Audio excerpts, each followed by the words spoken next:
Дорогой зритель, приветствую тебя на канале Прокиныч. Сегодня речь пойдет о фильме «Искатели могил». Фильм начинается с Джерри Хартфилда, продюсера, объясняющего на камеру причину того, почему такое известное реалити-шоу, как «Искатели могил», было неожиданно прекращено. В качестве одной из причин стали найдены видеоматериалы к шестому эпизоду шоу. На пленке была показана группа искателей могил. Она состояла из главного ведущего по имени Лэнс Престон, специалиста по оккультизму и по совместительству единственной девушкой в группе по имени Саша Паркер, технического специалиста по имени Мэтт Уайт и оператора, которого зовут Тиси Гибсон. В качестве приглашенной звезды, играющей роль экстрасенса, стал Хьюстон Грей. Все они стали готовиться к съемкам нового эпизода шоу, который будет проходить в заброшенной Коллингвудской психиатрической больнице, где, по слухам, обитают привидения. Позади меня находится психбольница Коллингвуд. Это одно из 6 ее зданий. Для съемок этого эпизода они получили возможность свободно находиться в больнице. Попутно они узнают от местного краеведа о враче по имени Артур Фридкин, который ставил эксперименты над больными и по совместительству проводил пациентам лоботомию. Однако так не могло продолжаться долго, и в 1948 году Фридкин был заколот 6 сбежавшими пациентами. Послушав еще ряд историй про призраков, группа наконец подготовилась к тому, чтобы начать съемки в больнице.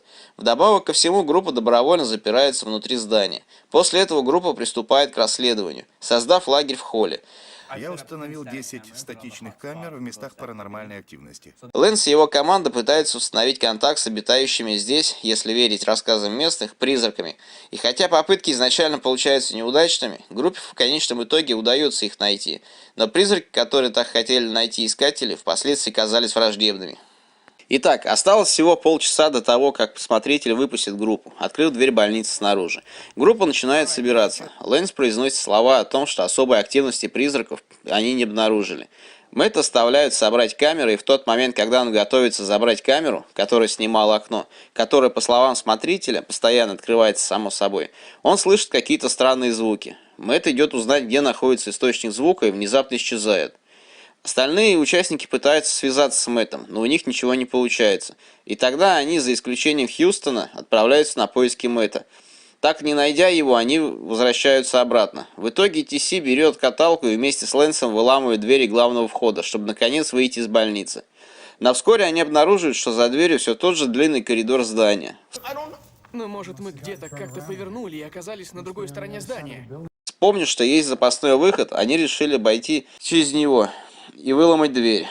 И они это сделали. Вот только с дверями запасного выхода был точно такой же больничный коридор.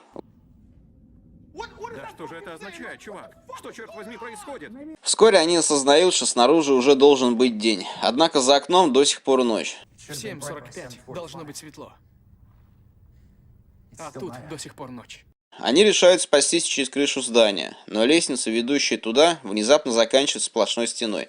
Отсюда выходит, что вход на крышу полностью заблокирован. Вскоре Саша просит заснять компас в ее руках, и не зря. Стрелка на нем начала хаотично вращаться. Внезапно они слышат крик и бегут на него, думая, что это Мэтт. Они входят в комнату, где предположительно он был, но Мэтта там нет. Там есть только каркас от кровати, и тут он внезапно начинает двигаться, а затем взлетает. Перепуганные, они бегут оттуда. Вскоре после этого команда добирается до какой-то пустой комнаты и решают поспать. Перед тем, как лечь, Лэнс снимает с себя и рассказывает о том, что они не могли найти другой выход. Еще Лэнс говорит о том, что они голодают и перебивают голод сном, засыпая посменно, чтобы каждый поодиночке был на страже. Проснувшись, команда обнаруживает на спине Саши выцарапанное кровавое слово «Hello». Лэнс пытается связаться по рации с Мэттом, говоря команде, что он точно слышал его. Внезапно Мэтт отвечает «Это я». И ошарашенный Лэнс задает вопрос о том, все ли с ним нормально, на что получает странный ответ. Я замерзаю. Мэтт не дает ответа на вопрос Лэнса о том, где он находится, и они выходят из комнаты и направляются его искать. Идя по одному из коридоров, камера направляется на Тиси, который говорит о том, что эта затея бессмысленна. Внезапно за его спиной через коридор бежит женщина, выглядящая как пациентка. Команда следует в зал, в который они забегают. Войдя, они видят эту женщину, стоящую к ним спиной в углу. Эй, кто ты? Как тут оказалось? Команда бежит в страхе и забегает в небольшую каморку. Спустя некоторое время они замечают пропажу Хьюстона. Он отстает от них и, блуждая в одном из коридоров, сначала чуть не погибает от удушья. от невидимого демона, а затем Хьюстон, получив от демона сильный удар, пролетает полкоридора и падает замертво. Затем Лэнс говорит на камеру о том, что Хьюстон пропал, а Мэтт не отзывается по рации, ну а через стены постоянно слышатся ужасные звуки. Мы здесь больше не одни. Команда снова засыпает. Проснувшись, искатели видят на своих запястьях больничные браслеты с указанием их имен. В этом Саша винит Ти-Си, потому что тот заснул. В конечном итоге они находят Мэтта, который не только сошел с ума, но и носит белый халат пациента и такой же больничный браслет. Он бормочет глупости о своем психическом расстройстве, а также он говорит о том, что они смогут уйти из больницы лишь тогда, когда им всем станет лучше. Никто не понимает, о чем он говорит. Лэн же испытывает недовольство, и Мэтт говорит ему: «Не грусти, все будет хорошо, он и тебе поможет».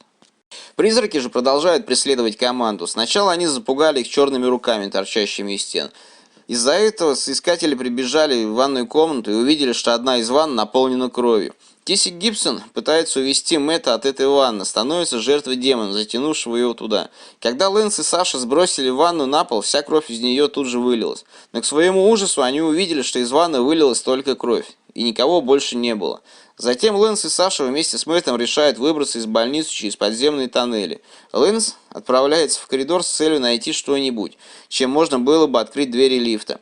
И у него это получается. Правда, без встречи с призраками не обошлось и тут. Внезапно он видит на полу оторванный язык и замечает, с потолка капает кровь. Подняв камеру наверх, он видит призрака пациента, у которого нет языка. Лэнс в страхе убегает от него и возвращается к Саше и Мэтту. И с помощью оторванной металлической детали от каталки ему удается открыть дверь в шахту лифта. Но что-то идет не так. Лэнс почему-то идет в коридор, а там натыкается на безязычного. В итоге и Лэнсу, и Саше пришлось вступить в схватку с ним. Мэтт, не найдя другого решения сложившейся ситуации, совершает самоубийство, спрыгнув в открытую шахту лифта. В итоге оставшиеся члены группы сумели спуститься по лестнице, отправившись по туннелю. Они идут в туннель в поисках другого выхода, но дойти до другого корпуса больницы они не могут. Кажется, что тоннель бесконечен. По пути Саша начала чувствовать себя плохо, и тогда было решено немного отдохнуть. Но внезапно появляется странный туман, окружающий Лэнса и Сашу. Спустя несколько секунд туман рассеивается, оставляя Лэнса одного.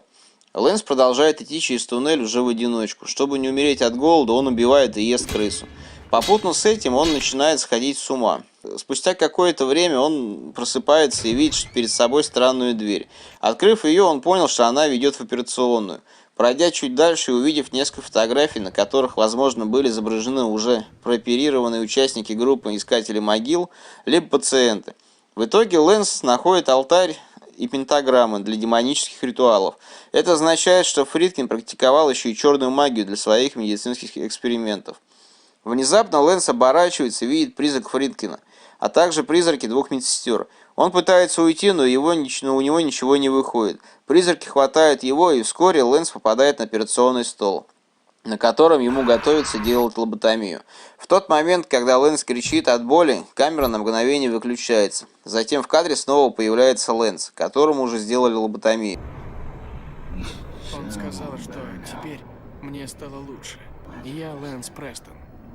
Выписанный. Спасибо, что посмотрели это видео до конца. Не забудьте поставить лайк, написать комментарий и оформить подписочку. Это очень важно для меня.